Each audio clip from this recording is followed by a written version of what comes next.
നേരത്തെ എണീക്കണമെന്ന് വിചാരിച്ചിട്ടല്ലേ എല്ലാ ദിവസവും നിങ്ങൾ കിടക്കാറ്? അതേപോലെ നേരത്തെ എണീക്കാൻ വേണ്ടിയിട്ട് അലാറം സെറ്റ് ചെയ്ത് വെക്കും. പക്ഷേ എന്താ ശരിക്കും സംഭവിക്കുന്നത്?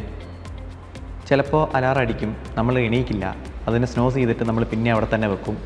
ഇനിയിപ്പോൾ സപ്പോസ് നമ്മൾ എണീറ്റ് ഇരുന്നിട്ടുണ്ടെങ്കിലോ, ഒന്നും കൂടെ ബെഡ് തിരിച്ച് നോക്കുന്ന സമയത്ത് ബെഡ് കാണും, നമ്മൾ പിന്നെയും കിടക്കും.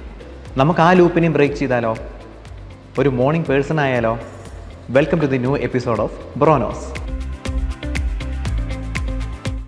എന്നും ചിന്തിക്കും നാളെ എന്തായാലും രാവിലെ എണീക്കണമെന്ന്. പക്ഷേ മിക്ക ദിവസം എന്താ സംഭവിക്കുന്നത്? അത് നടക്കാറില്ല. വലിയ വലിയ ബില്യനേഴ്സും ലെജൻസും പറഞ്ഞിട്ടുള്ളൊരു കാര്യമുണ്ട്, sleep is not a waste of time, it's a weapon.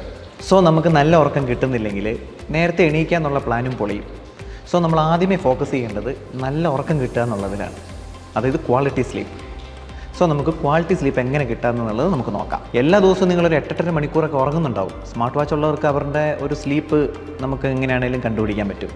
പക്ഷേ എന്താണ് പിറ്റേ ദിവസം സംഭവിക്കുന്നത്? ഒരു ഡെഡായ പോലത്തെ ഒരു അവസ്ഥ, ഒരു മോട്ടീവ് കിട്ടുന്നില്ല. ഇതൊക്കെയായിരിക്കും അലട്ടുന്ന പ്രശ്നങ്ങൾ. ഇത് നിങ്ങൾ 8 മണിക്കൂർ ഉറങ്ങാത്തത് കൊണ്ടുള്ള പ്രശ്നമല്ല, അതായത് നിങ്ങൾക്കൊരു ക്വാളിറ്റി സ്ലീപ്പ് കിട്ടാത്തതിൻ്റെ പ്രശ്നമാണ്. ഇത് നിങ്ങൾ അനുഭവിക്കുന്നുണ്ടെങ്കിൽ നിങ്ങളൊന്ന് കമൻറ്റ് ചെയ്യാൻ മറക്കരുത് കേട്ടോ. നമുക്ക് ഫസ്റ്റ് സ്റ്റേജിലേക്ക് പോകാം. എങ്ങനെയാണ് ഒരു ക്വാളിറ്റി സ്ലീപ്പ് കിട്ടുക എന്നുള്ളത്. എല്ലാ ദിവസവും നിങ്ങളൊരു 11 മണിക്ക് കിടക്കണം എന്നാണ് ചിന്തിക്കുന്നതെങ്കിൽ ഒരു 10:30 ആകുമ്പോഴെങ്കിലും നിങ്ങൾ നിങ്ങളുടെ സ്ക്രീൻ ടൈം കംപ്ലീറ്റ് ആയിട്ട് അവോയ്ഡ് ചെയ്യണം. അതായത് ഫോണായിരിക്കാം, ലാപ്ടോപ്പായിരിക്കാം, TV ആയിരിക്കാം, ഈ പറഞ്ഞിരിക്കുന്ന കാര്യങ്ങൾ ഇതെല്ലാം സ്ക്രീനിൽ വരുന്നൊരു കാര്യമാണ്. ഇതെല്ലാം നിങ്ങൾ കംപ്ലീറ്റ് ആയിട്ട് ഒഴിവാക്കണം. കാരണം ഇതിൻ്റെ ഒരു ബ്ലൂ ലൈറ്റ് നമ്മളെ വല്ലാതെ അഫക്റ്റ് ചെയ്യും. കാരണം നമ്മുടെ മെലാറ്റോണിൻ എന്ന് പറഞ്ഞിട്ടുള്ളൊരു ഹോർമോണാണ് നമ്മളെ ഉറങ്ങാനായിട്ട് സഹായിക്കുന്നത്. ആ ഹോർമോണിൻ്റെ സെക്രീഷൻ ഉണ്ടാവില്ല. അതായത് ഈ ബ്ലൂ ലൈറ്റ് കാണുമ്പോൾ നമുക്കിപ്പോഴും ഉറങ്ങാനായിട്ടില്ല എന്നുള്ളത് നമ്മുടെ തലച്ചോറ് ഓട്ടോമാറ്റിക്കായിട്ട് നമ്മളോട് പറയും. അപ്പോൾ നമുക്ക് ഉറക്കം കിട്ടില്ല. സോ ഈ സ്ക്രീൻ ടൈം ഒഴിവാക്കുക. ഒരു അരമണിക്കൂറിന് മുന്നേ എങ്കിലും ഈ സ്ക്രീൻ ടൈം ഒഴിവാക്കുക എന്നുള്ളതായിരിക്കണം നമ്മുടെ ഫസ്റ്റ് ഫോക്കസ്. ഓക്കെ. അതേപോലെ തന്നെ കിടക്കുന്നതും എഴുന്നേൽക്കുന്നതും ഒരേ ടൈം ആക്കുകയാണെങ്കിൽ ഏറ്റവും നല്ലത്. പക്ഷേ ഇപ്പം നമുക്ക് എണീക്കുന്ന ടൈം നമുക്ക് വിടാം, കിടക്കുന്ന ടൈം നമ്മൾ ആദ്യമേ കറക്റ്റാക്കുക. എല്ലാ ദിവസവും നമ്മൾ കിടക്കുന്നത് സെയിം ടൈം ആക്കുക.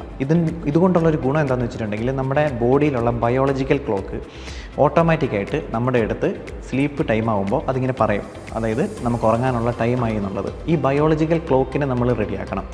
ഇതിനെ റെഡിയാക്കണമെങ്കിൽ ആദ്യമേ നമ്മൾ നമ്മുടെ റെസ്റ്റ് ചെയ്യുന്ന ടൈം എല്ലാ ദിവസവും എണീക്കുന്നതും കിടക്കുന്നതും സെയിം ആക്കുക എന്നുള്ളതാണ് അതിൻ്റെ ഫസ്റ്റ് കാര്യം. സോ ഈ ബയോളജിക്കൽ ക്ലോക്കിനെ റെഡിയാക്കാനായിട്ട് എല്ലാ ദിവസവും നമുക്ക് ആദ്യമേ ഇപ്പോൾ എണീക്കുന്നത് നമുക്ക് വിടാം, അത് നമുക്ക് പയ്യെ എത്താം. ആദ്യമേ കിടക്കുന്നത് മാത്രം നമ്മളൊന്ന് കറക്റ്റ് സെറ്റാക്കുക. അങ്ങനെയെങ്കിൽ നമുക്ക് ബയോളജിക്കൽ ക്ലോക്കിനെ നമുക്ക് റെഡിയാക്കാനുള്ള ഫസ്റ്റ് സ്റ്റെപ്പ് എടുത്തതുപോലെയാവും. ഈ 11 മണിക്ക് കിടക്കണമെന്ന് ഞാൻ പറഞ്ഞത് എല്ലാവർക്കും അല്ല. കാരണം ജോലി ചെയ്യുന്നവരുണ്ടാവും, ചിലവരുടെ ഡ്യൂട്ടി ചിലപ്പോൾ 6 മണിക്ക് തീരും, ചിലവരുടെ 9 മണിക്കായിരിക്കും, ചിലവരുടെ 11 മണിക്കായിരിക്കും.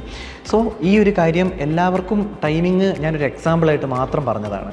നിങ്ങൾ നിങ്ങളുടെ ടൈമിങ് എങ്ങനെയാണോ അതിനെ അഡ്ജസ്റ്റ് ചെയ്യുക എന്നുള്ളതാണ് ഇവിടെ ചെയ്യേണ്ടത്. അതായത് 8 മണിക്കൂർ ക്വാളിറ്റി സ്ലീപ്പ് കിട്ടുക, ഒരേ സമയത്ത് തന്നെ എല്ലാ ദിവസവും കിടക്കുക. സോ നമ്മൾ നമ്മുടെ ഈ ടൈമിങ്സ് റെഡിയാക്കിയാൽ, അതായത് ഉറങ്ങുന്നതും എണീക്കുന്നതും എല്ലാ ടൈമിങ്സും നമ്മൾ റെഡിയാക്കി കഴിഞ്ഞിട്ടുണ്ടെങ്കിൽ നമ്മുടെ ഇൻറ്റേർണലായിട്ടുള്ള സർക്കാഡിയൻ റിതം എന്ന് പറയും, അതായത് ബയോളജിക്കൽ ക്ലോക്ക്, ഇത് റെഡി ആയിട്ടുണ്ടെങ്കിൽ ഓട്ടോമാറ്റിക്കായിട്ട് നമ്മൾ ഡീപ്പ് സ്ലീപ്പിന് വേണ്ടിയിട്ട് പ്രിപ്പയർ ആവും. സോ നമ്മൾ എന്തിനാണ് ഈ സ്റ്റെപ്പ് നമ്മൾ എടുക്കുന്നത്? കാരണം നമ്മുടെ നൈറ്റ് കറക്റ്റ് ആയിട്ടുണ്ടെങ്കിൽ, നമ്മുടെ ഉറക്കത്തിന് മുന്നേ ഉള്ള നമ്മുടെ ചിന്തകളും കാര്യങ്ങളും എല്ലാം റെഡി ആയിട്ടുണ്ടെങ്കിൽ നമ്മുടെ പിറ്റേ ദിവസവും നല്ലതായിരിക്കും. സോ അതിനകത്തേക്കൊക്കെ നമുക്ക് പയ്യെ വരാം.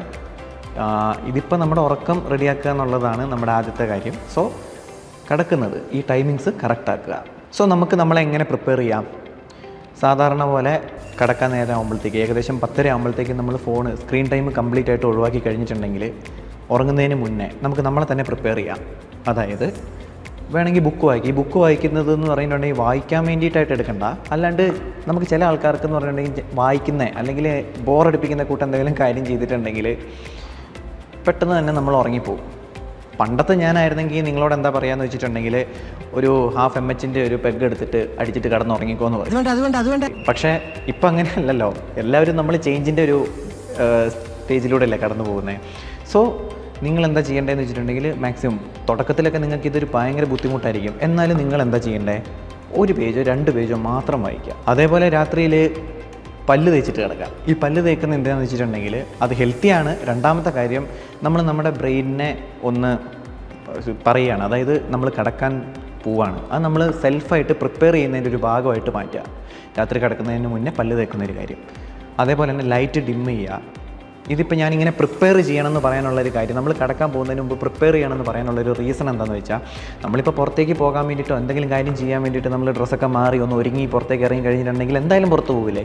ഇനിയിപ്പോൾ ആ കാര്യം നടന്നില്ലെങ്കിൽ നമ്മൾ ചുമ്മാതെയാണെങ്കിലും ഒന്ന് പുറത്ത് പോയിട്ട് വരില്ലേ. അതേപോലെ തന്നെ നമ്മൾ ഉറങ്ങാൻ വേണ്ടിയിട്ട് നമ്മളെ തന്നെ പ്രിപ്പയർ ആക്കണം. സോ നമ്മൾ അങ്ങനെ ചെയ്യാൻ തുടങ്ങി കഴിഞ്ഞിട്ടുണ്ടെങ്കിൽ ഇതെല്ലാം കഴിയുമ്പോൾ നമ്മുടെ ബോഡി തന്നെ നമ്മളോട് പറയും ഇനി റെസ്റ്റിനുള്ള ടൈമാണ് എന്നുള്ളത്. അതേപോലെ തന്നെ ഏറ്റവും മെയിനായിട്ടുള്ളൊരു കാര്യമാണ് ഡിന്നർ. നമ്മൾ ഹെവി നല്ല സ്പൈസി ആയിട്ടുള്ളതോ അല്ലെങ്കിൽ കുറേ ഭക്ഷണമോ ഇതൊക്കെ കഴിച്ചിട്ട് കിടക്കുന്നത് നമുക്ക് ഒട്ടും ഹെൽത്തി അല്ല. അതുകൊണ്ട് ഡിന്നർ വളരെ ലൈറ്റാക്കുക. അതായത് അത്താഴം അത്തിപ്പഴത്തോളം എന്നൊക്കെ പറഞ്ഞിട്ടുള്ള പഴയ പഴഞ്ചൊല്ലൊക്കെ ഉണ്ട്. അതേപോലെ തന്നെ നമ്മുടെ ഡിന്നർ മാക്സിമം കുറവാക്കുക. അതായത് ചെറിയൊരു പോർഷൻ മാത്രം കഴിക്കുക. അതും നേരത്തെ തന്നെ മിനിമം ഒരു 2 മണിക്കൂർ മുന്നെയെങ്കിലും നമ്മൾ കഴിക്കണം. എന്നാലേ നമുക്ക് ആ ഉറക്കത്തിലേക്ക് വരാൻ പറ്റുള്ളൂ. മിക്ക ആൾക്കാർക്കും മനസ്സിലാവുക പോലുമില്ല അവർക്ക് കിട്ടുന്നത് ഒരു ക്വാളിറ്റി സ്ലീപ്പാണോ അല്ലയോ എന്നുള്ളത്. കാരണം അവർ ചെക്ക് ചെയ്യുന്ന സമയത്ത് എന്തായാലും 8 മണിക്കൂറിന് മുകളിൽ അല്ലെങ്കിൽ 7.5 മണിക്കൂറിന് മുകളിൽ അവർ ഉറങ്ങിയിട്ടുണ്ട്. പക്ഷേ അവർക്കത് മനസ്സിലാവില്ല അവർക്ക് കിട്ടിയേക്കുന്ന ഒരു നല്ലൊരു ക്വാളിറ്റി സ്ലീപ്പാണെന്നുള്ളത്. എന്തിനു പറയുന്നത്, എനിക്ക് പോലും അത് മനസ്സിലാക്കാനായിട്ട് ഒരുപാട് നാളെടുത്തു. ഈ വീഡിയോ ഇനി നിങ്ങളിപ്പോൾ കാണുന്നുണ്ടെങ്കിൽ ജസ്റ്റ് നിങ്ങളുടെ സ്ലീപ്പ് ഒന്ന് ചെക്ക് ചെയ്തേ കേട്ടോ. കാരണം ആ ഒരു കാര്യം ഉള്ളത് കൊണ്ടായിരിക്കാം ചിലപ്പോൾ നിങ്ങൾ ഈ വീഡിയോ കാണാനായിട്ട് ഇടയായത്. സോ നിങ്ങൾ ഈ കാര്യങ്ങൾ മാത്രം ഒന്ന് ഫോളോ ചെയ്യേ. അതായത് നിങ്ങളുടെ ടൈമിംഗ് റെഡിയാക്കുക. അതേപോലെ തന്നെ ബയോളജിക്കൽ ക്ലോക്ക് നമ്മൾ നേരത്തെ പറഞ്ഞതുപോലെ. മൂന്നാമത്തത് നമ്മുടെ സ്ക്രീൻ ടൈമാണ് ഏറ്റവും ഇമ്പോർട്ടൻ്റ്, അത് ഒഴിവാക്കുക. പിന്നെ നമ്മൾ സ്ലീപ്പിന് വേണ്ടിയിട്ട് പ്രിപ്പയർ ചെയ്യുക. ഈ 4 കാര്യങ്ങൾ നിങ്ങൾ ഒന്ന് ഫോളോ ചെയ്യാൻ തുടങ്ങുക ഒരു 1 വീക്ക്. സോ നിങ്ങളുടെ ജീവിതത്തിൽ നിങ്ങൾ ഒരുപാട് കാര്യങ്ങൾ ട്രൈ ചെയ്തിട്ടുണ്ടാവും. പുതിയ കാര്യങ്ങൾ ട്രൈ ചെയ്തിട്ടുണ്ടാവും. ചലഞ്ചിങ് ആയിട്ടുള്ള കാര്യങ്ങൾ ട്രൈ ചെയ്തിട്ടുണ്ടാവും. ശരിക്കും നമ്മുടെ ഹ്യൂമൻ ബ്രെയിൻ എന്ന് പറയുന്നത് നമുക്ക് റീപ്രോഗ്രാം ചെയ്യാൻ പറ്റുന്ന ഒരു സൂപ്പർ കമ്പ്യൂട്ടറാണ്. ഇനി എന്തൊക്കെ ഹാബിറ്റ്സ് ആയിക്കോട്ടെ, നിങ്ങൾ ഒരുപാട് കാലങ്ങൾ നിങ്ങൾ ട്രോമയൊക്കെ വന്നിട്ടുണ്ടാവും. ഇനി നിങ്ങൾ ഒരേ ഹാബിറ്റ് തന്നെ വർഷങ്ങളായിട്ട് കണ്ടിന്യൂ ചെയ്യുന്നുണ്ടാവും. പക്ഷേ എല്ലാ കാര്യങ്ങളും നമുക്ക് റീപ്രോഗ്രാം ചെയ്യാൻ പറ്റും. ഇതും നിങ്ങളൊരു ചലഞ്ചായിട്ട് ഏറ്റെടുക്കുക. അതായത് ഈ റീപ്രോഗ്രാമിങ് നല്ല ഹാബിറ്റ്സ് കൊണ്ട് തന്നെ, അതായത് ഇത്രയും നാളുണ്ടായിരുന്നതല്ല, ഇനി നമ്മൾ പുതിയതായിട്ട് ചെയ്യുന്ന നല്ല ഹാബിറ്റ്സിനെയും കൊണ്ട്, പഴയ ഹാബിറ്റ്സിനെ റീപ്ലേസ് ചെയ്ത് പുതിയ ഹാബിറ്റ്സിനെയും കൊണ്ട് നമുക്ക് ഈസി ആയിട്ട് നമ്മുടെ ബ്രെയിനിനെ റീപ്രോഗ്രാം ചെയ്യാം. So be ready for that.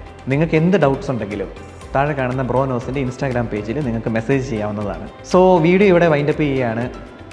പുതിയ ചലഞ്ചിനായിട്ട് നമ്മുടെ ചാനലൊന്ന് സബ്സ്ക്രൈബ് ചെയ്തേക്ക്. So all the very best. അത് മാത്രമല്ല, നിങ്ങളുടെ അഭിപ്രായങ്ങൾ എന്തായാലും കമൻറ്റിലൂടെ ഞങ്ങളെ അറിയിക്കണം. എന്നാലേ എനിക്ക് പുതിയ വീഡിയോസ് ചെയ്യേണ്ടത് എങ്ങനെയാണ്, അല്ലെങ്കിൽ നിങ്ങൾ അലട്ടുന്ന പ്രശ്നങ്ങൾ എന്തൊക്കെയാണ് എന്നൊക്കെ എനിക്കൊന്ന് മനസ്സിലാക്കാൻ പറ്റുള്ളൂ. So all the very best.